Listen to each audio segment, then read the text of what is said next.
Bible ఏంటి, దాని వ్యవహారం ఏంటి, వాళ్ళకు మనం ధీటుగా సమాధానం చెప్పాలి. చెప్పగలిగితే ఇంకోసారి వాడు మన ఎదురు పడుతుంది. వాళ్ళ బైబిల్లో ఉన్న లొసుగులు మనకు తెలియజేయగలిగితే మన వైపు చూడడు, మన గురించి మాట్లాడడం, మన ధర్మాన్ని వ్యతిరేకించడు.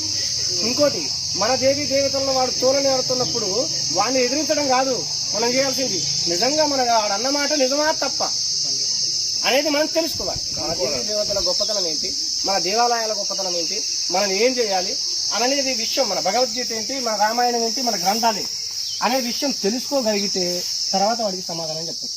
ఏం తెలుసుకోకుండా వాడేదో నా ధర్మాన్ని అంటున్నాడు అని చెప్పి వాడితో వాదన పెట్టుకుంటే వాడికి 4 ముక్కలు తెలిసి ఉంటుంది. వాడు 4 ప్రశ్నలు అడుగుతాడు. ఆ ప్రశ్నలు నువ్వు చెప్పకపోతే అక్కడ నువ్వు ఓడిపోయినా అక్కడ గెలిచినట్టు అయింది కదా. కాబట్టి మనం పూర్తిగా అవగాహనతో ఉండాలి. పూర్తిగా అవగాహనతో ఉండాలి అంటే ఏం చేయాలి? ఇలాంటి మీటింగులు, సభలు ఏర్పాటు చేసినప్పుడు ఆ కార్యక్రమాల్లో కావాలి. సినిమా